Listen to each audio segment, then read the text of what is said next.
désormais sur la radio de l'Évangile, les cours bibliques par correspondance. Une émission de Média Service Diffusion MSD tous les mardis de 9h30 à 10h.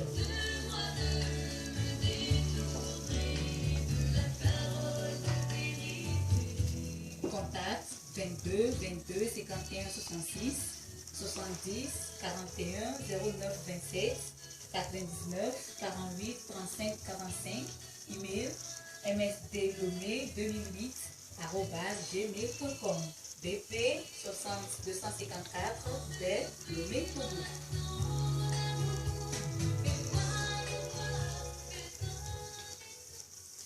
Bonjour à tous les auditeurs, les auditrices de la radio JVA. Jésus vous aime. Nous sommes à la radio JVA. Nous vous saluons tous dans le beau et précieux nom de notre Seigneur Sauveur Jésus-Christ. Une fois encore, nous vous remercions pour vos écoutes et comment vous réagissez. Que Dieu vous bénisse.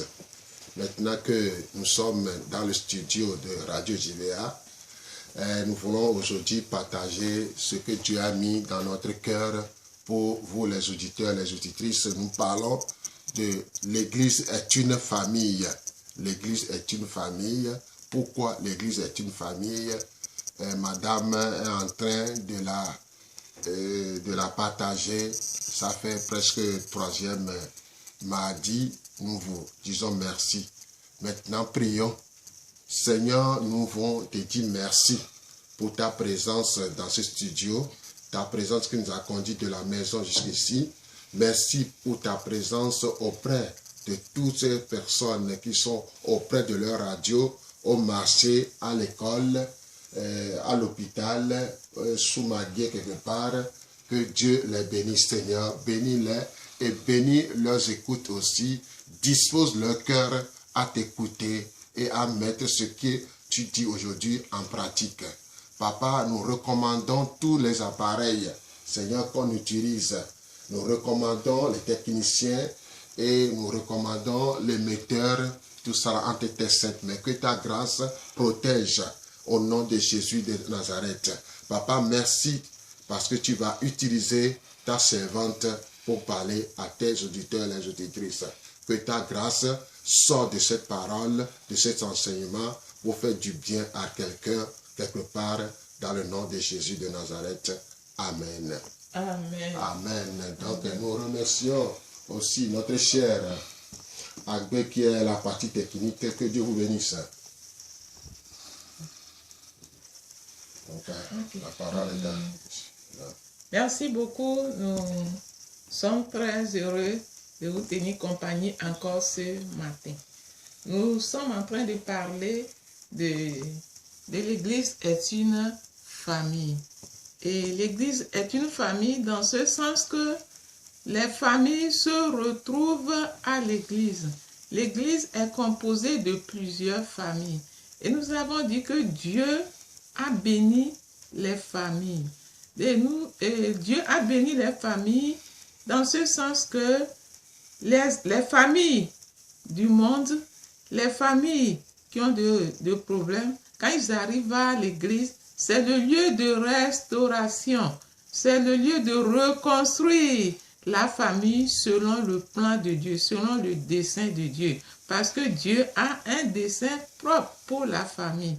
Et que quand le monde a failli, lorsqu'on se retrouve à l'église, la direction du Saint-Esprit conduit à restaurer, à reconstruire ces familles qui sont brisées ou bien ces familles qui ont failli.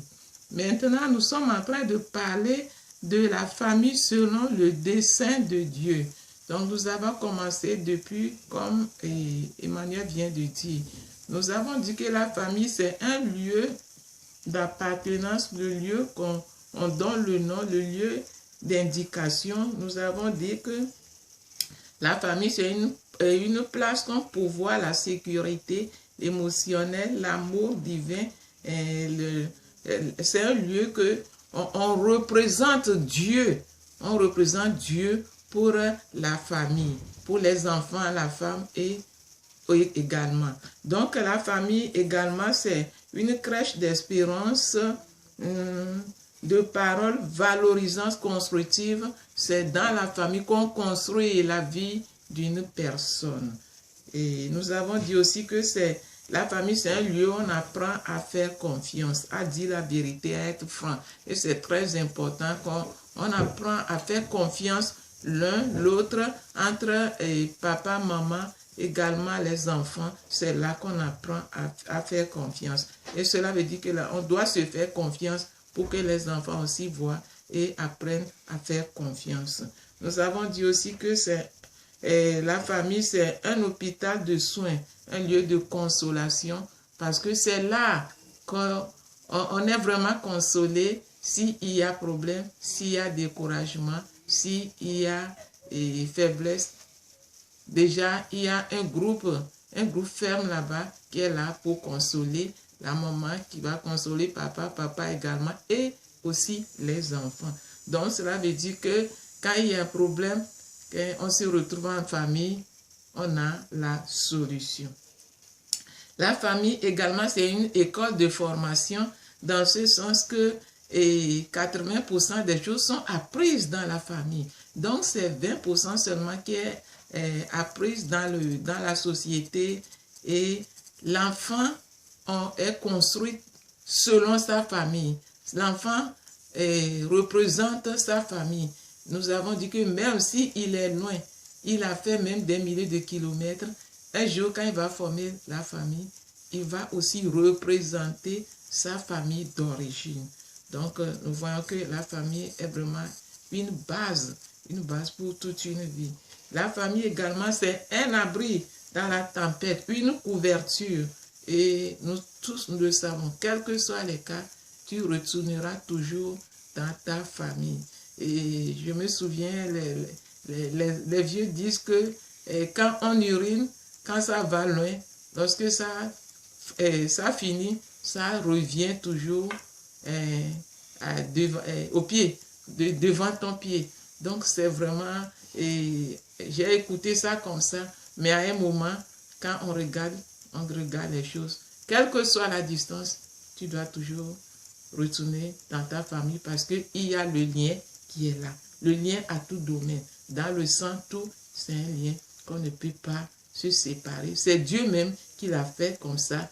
Et surtout que ce n'est pas quelqu'un qui a choisi sa famille, c'est Dieu qui nous le donne. Et c'est un cadeau.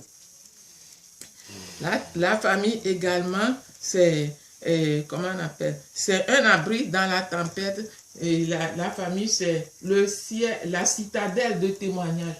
La famille, c'est une citadelle de témoignage, dans ce sens que c'est le lieu de partage. On apprend à partager les problèmes, les joies, les peines, tout ce qu'on vit, c'est dans la famille qu'on apprend à partager ça, pour louer Dieu, pour bénir Dieu, et pour aussi implorer Dieu s'il faut. Donc, la famille, vraiment, c'est une maison de partage. C'est une maison de confiance, c'est une maison d'amour, c'est une maison constructive, c'est une maison dont c'est une maison dont on fait confiance. Donc Dieu nous a fait cadeau, il a fait cadeau à chacun de sortir d'une famille. Et nous devons voir la valeur de la famille et nous devons apprécier ce cadeau que Dieu nous a donné, nos familles. La famille, c'est le ciel sur la terre. La joie, c'est dans la famille qu'on vit la joie, la paix. La vraie joie, c'est dans la famille. Lorsqu'on se retrouve en famille, alors qu'il y a la confiance, il y a la sécurité, on peut éprouver la joie, on peut vivre la joie. Nous pouvons lire ça dans Psaume 133 et aussi Psaume 128. Donc, nous allons voir l'exemple de famille là-bas. Psaume 133, Psaume 128. On peut lire Psaume 133, un peu, quelques versets. Psaume 133.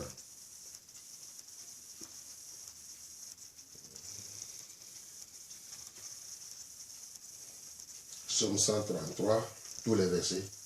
Quelques versets seulement. Voici, oh, qu'il est agréable, qu'il est doux pour des frères de demeurer ensemble. C'est comme l'huile précieuse qui, répandue sur la tête, descend sur la barbe d'Aaron, qui descend sur le bord de ses vêtements. Amen. Amen. Cela veut dire que si une personne est en joie, c'est dans la famille qu'on la partage. Et tout le monde vit cette joie avec. Et de même, quand il y a un problème, il y a difficulté, c'est dans la famille qu'on partage, on se soutient et on s'encourage. Donc la famille est un cadeau précieux que Dieu nous a donné. Et nous devons vivre ce cadeau. Dans la famille, on trouve la joie, la paix, le bonheur. Parce que c'est là-bas que tu retrouves ton sang, ton propre sang. C'est là-bas que tu retrouves la personne avec qui tu as grandi. Donc la famille, vraiment, c'est un cadeau précieux de la part de Dieu que nous devons en bénéficier. La famille également, c'est un endroit de formation au niveau des relations. Au niveau des relations, avoir l'amitié avec, causer et écouter. Parce qu'il y a déjà la confiance, on peut causer, on peut s'écouter et on peut partager tout ce qu'on a dans le cœur, dans la pensée, dans la famille. Dieu est l'exemple de la relation. Dieu est un Dieu relationnel.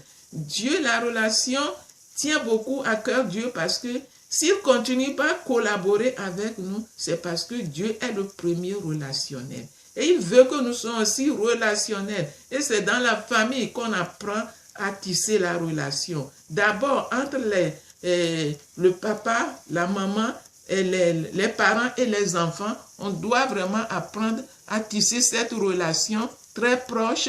Et lorsqu'on va grandir, on va grandir dans cette attitude de tisser de relations. Parce que Dieu ne veut pas qu'on soit seul. Dieu ne veut pas que quelqu'un soit solitaire. Parce que lorsqu'on est seul, on n'est pas vraiment, qu'on n'est pas entouré des gens, on n'est pas vraiment en sécurité. On ne peut pas vivre la paix, la joie seul.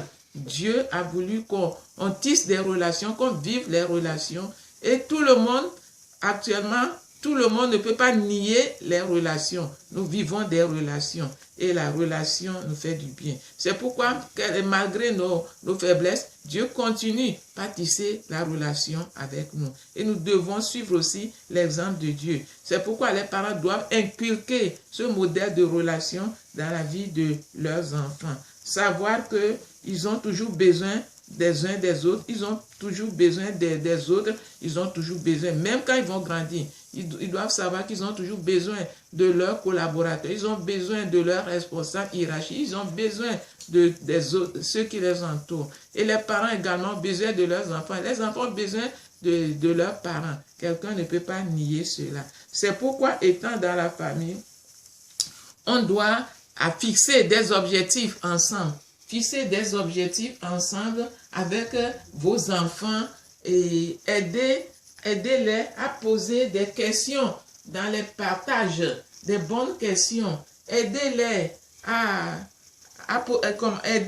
poser des bonnes questions et soyez prêts à répondre. S'il y a des réponses que vous n'arrivez pas à donner, soyez francs. Ce n'est pas, vous pouvez montrer à vos enfants que vous êtes limités. Effectivement, l'homme est limité, c'est Dieu seul qui est illimité. Donc, s'il y a des questions que vous n'êtes pas prêts à répondre, dites-les franchement que nous sommes limités. Et ils sauront aussi un jour que l'homme est limité, il faut toujours Dieu. Il faut toujours Dieu. Donc, nous devons être clairs avec nos enfants dans les questions, ne pas leur donner des mauvaises réponses à leurs questions. Impliquer les enfants toujours dans les travaux pratiques.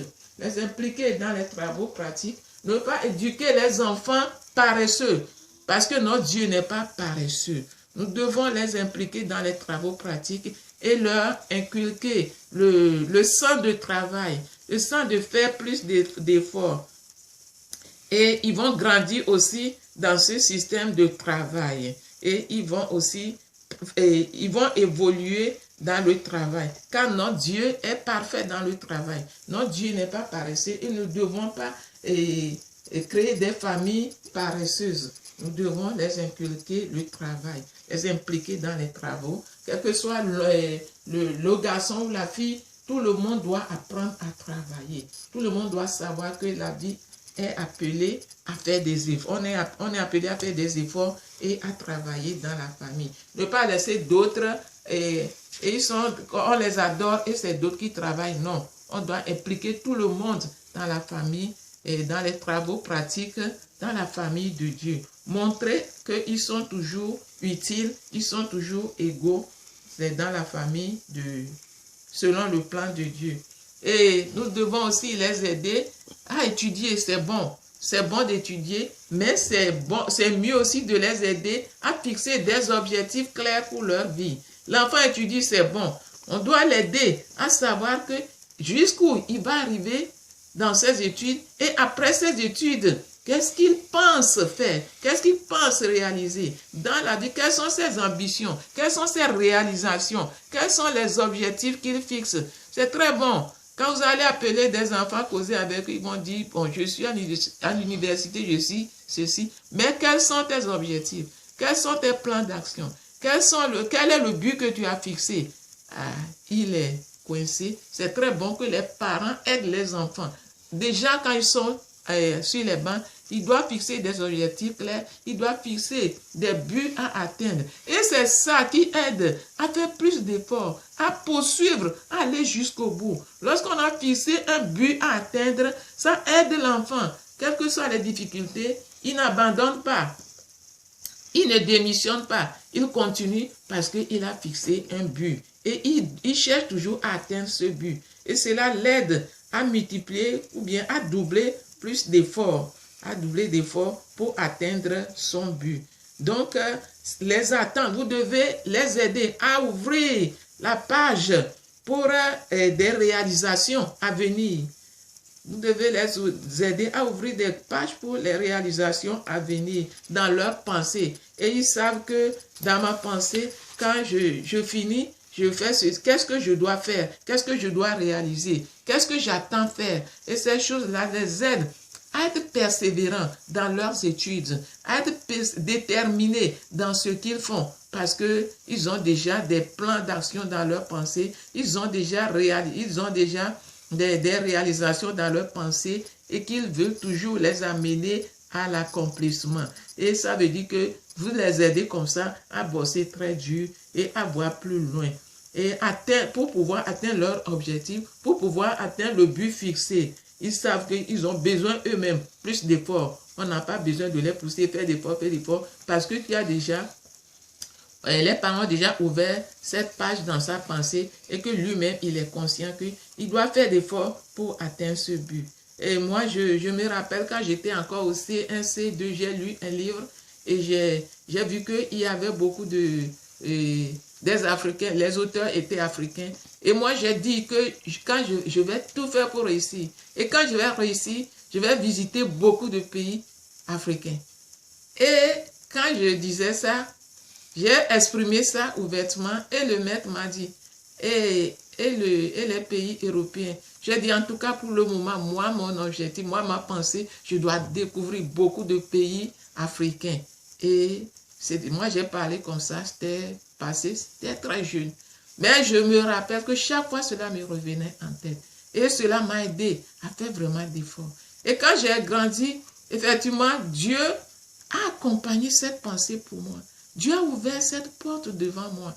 Je n'ai pas connu tous les pays africains, mais Dieu a accompagné ma pensée.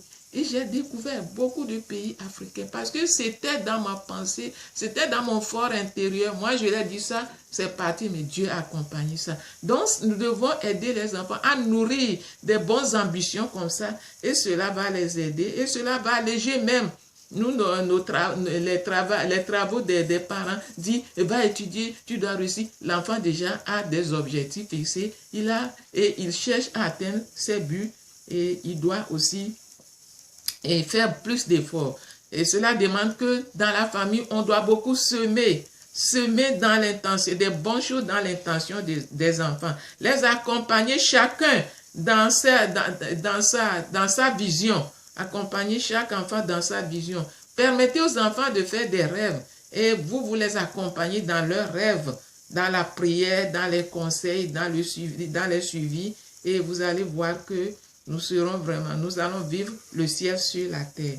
vous allez les suivre jusqu'à l'accomplissement parce que l'on forme les projets, mais Dieu qui les conduit à l'accomplissement. Et puisque c'est un désir qu'on accompagne dans la prière et dans les suivis, dans les conseils, vous allez voir que nous allons vivre le ciel sur la terre. Il y aura la joie, il y aura l'amour, il y aura l'harmonie et cette relation sera vécue tous les jours dans la famille. Donc, la famille, c'est un lieu de formation, de relation que nous ne devons pas négliger. C'est un lieu où on apprend à tisser l'amitié. Nous avons besoin de l'amitié dans notre vie. Nous avons vu l'exemple de Jonathan et David. Il y a toujours de bonnes choses qui sortent dans les relations et surtout dans les amitiés sincères. Et lorsqu'ils seront en train de grandir, ils vont éviter de tisser des mauvaises relations et des mauvaises amitiés parce qu'ils connaissent ce qu'est l'amitié et les bonnes choses qui sortent dedans. Ils ne vont pas faire beaucoup d'erreurs.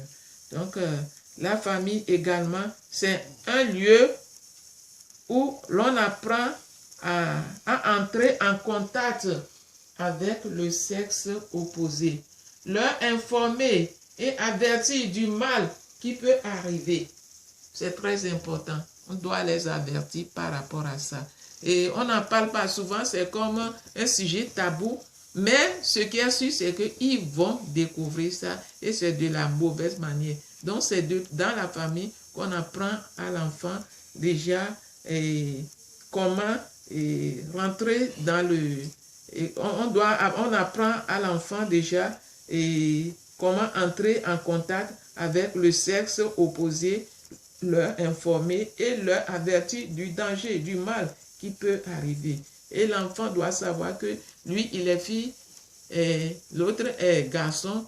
Voilà les limites. Les limites. Mais si c'est eux qui vont découvrir, ça ne les arrange pas. Ça ne doit pas être un sujet tabou. C'est très important qu'on en parle, mais montrer les dangers qui sont dedans et aussi les avantages qu'on peut trouver dedans. Donc, la famille également, c'est un lieu où l'on apprend à gérer les problèmes et à surmonter les difficultés de la vie. Les enfants doivent savoir que on doit toujours rencontrer des problèmes. Il y a la joie, il y a aussi les jours difficiles. Il y a aussi les pleurs, ou bien il y a aussi la tristesse. Et il y a l'abondance, il doit aussi avoir le manquement. Et il y a les solutions. Quand il y a les solutions, ça veut dire qu'il doit aussi avoir les problèmes.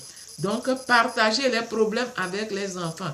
Ne les cache pas. S'il y a des problèmes, partagez. Si papa a des problèmes, partagez avec la famille. Priez par rapport. Si maman a des problèmes, partagez parce que la confiance est établie. Le problème est qu'il n'y a pas la confiance, c'est pourquoi tout le monde garde son problème. Non, lorsqu'on est déjà en famille, on ne doit pas garder encore le problème pour lui seul. On ne doit pas garder encore la situation pour lui seul.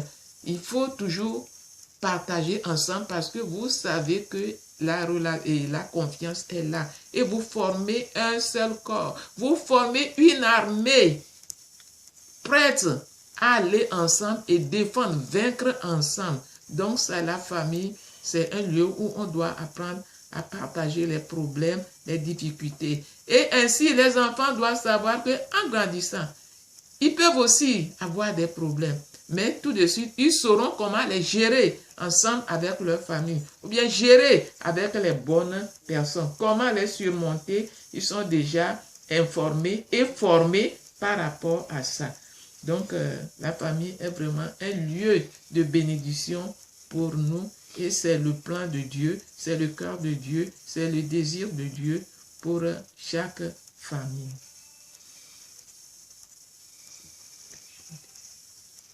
Ok, donc nous continuons. La famille également, c'est un lieu où l'on apprend à partager nos soucis, nos intérêts. Ne pas cacher ces choses et ne pas cacher ces choses. C'est de les préparer à mieux faire face à l'avenir. la vie ne s'arrête pas seulement au niveau de la famille. L'enfant va grandir, il va sortir de la famille, il va aller loin. Et si vous les avez préparés par rapport à ces choses pratiques, ces choses, difficultés de la vie, les problèmes de la vie, lorsqu'ils vont se retrouver devant les situations, ils ne vont pas se décourager, ils ne vont pas abandonner, mais ils savent surmonter et Dieu va les diriger à les surmonter. Et vous devez les apprendre que les problèmes doivent être surmontés avec Dieu, avec l'aide de Dieu, sous la direction de Dieu, en collaboration avec la famille. Et si les enfants savent cela, quelles que soient les difficultés, les problèmes, vous allez voir qu'ils vont les surmonter et ils seront toujours victorieux. Ils sortiront toujours vainqueurs. Ça, c'est le désir de Dieu. Alors qu'on est seul, quand on est faible, on s'arrête là-bas. Mais alors qu'on est ensemble, dans la famille, quand l'un est faible, l'autre le fortifie. Dieu a vraiment un plan merveilleux pour la famille. Donc, nous devons les inculquer dans la vie des enfants. Ils doivent grandir avec ça. Et en grandissant, nous allons les voir toujours et surmonter les problèmes avec joie. Même après vous allez voir que votre derrière est vraiment parfait ou bien votre derrière est tranquille, votre derrière est rassuré. Ils ne vont pas s'éloigner de Dieu ni des bonnes choses que vous avez semées en eux. Donc ce matin, nous allons nous arrêter à ce niveau. Nous allons continuer la prochaine fois. Et nous allons aussi parler des cours bibliques par correspondance. Et suivez-nous toujours. On va revenir le mardi prochain et nous allons entamer encore l'enseignement dans ce même sens, dans ce même domaine. Et soyez patients, vous aurez des questions à poser. Donc, nous parlons toujours les cours bibliques par correspondance. Nous sommes une œuvre missionnaire dite Média Service Diffusion, cours bibliques par correspondance. Donc, nous proposons ou nous suggérons jour et nuit ces cours bibliques à des auditeurs et les auditrices. Ça fait du bien et ça arrange. C'est notre culture. Chaque chrétien doit tout faire pour se cultiver dans la Bible. C'est pourquoi nous vous proposons les cours bibliques par correspondance sur 26 leçons divisées en 4 catégories, vert, jaune, rose et bleu. En faisant ce cours, du début jusqu'à la fin, vous allez parcourir toute la Bible. Donc, c'est une suggestion. Nous vous proposons aussi. Donc, si vous aimeriez faire les cours bibliques, donc nous avons un dépôt près de nous ici à l'Estao, pharmacie à El Shaddai, en face de l'Estao. Il y a la pharmacie à Donai, à Agouin, non loin de Philopathe, en face d'une station rouge, station Golfe Rouge, quelque chose comme ça. Et nous avons les cours bibliques aussi au centre communautaire de Baie. Arrivé au centre communautaire de Baie, demandé d'après Frère Paul.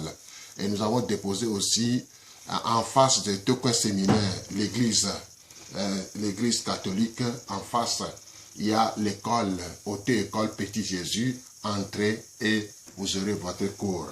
Donc, si vous aimeriez nous appeler à poser des questions concernant la famille et les cours bibliques, vous êtes les bienvenus. Voici nos contacts.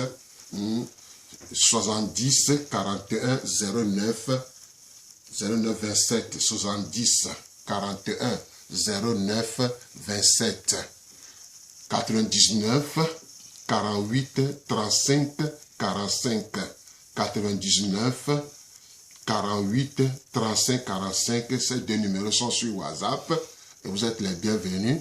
Donc, nous vous demandons de faire un effort. Ça va vous aider. Les gens ont terminé. Tous ceux qui ont terminé, qui sont à l'écoute aujourd'hui, que Dieu vous bénisse.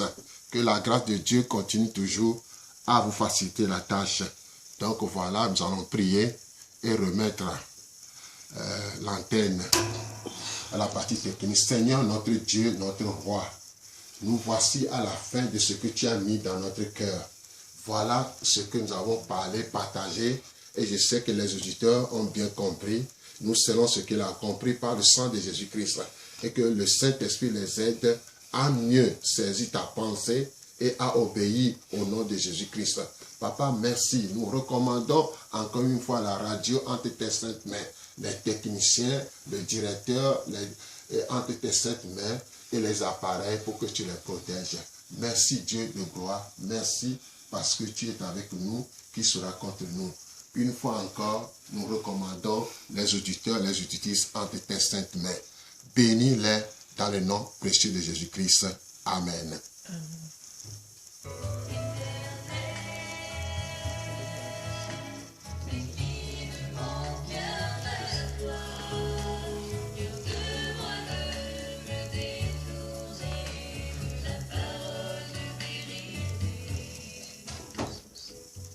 C'était votre émission Les cours bibliques par correspondance.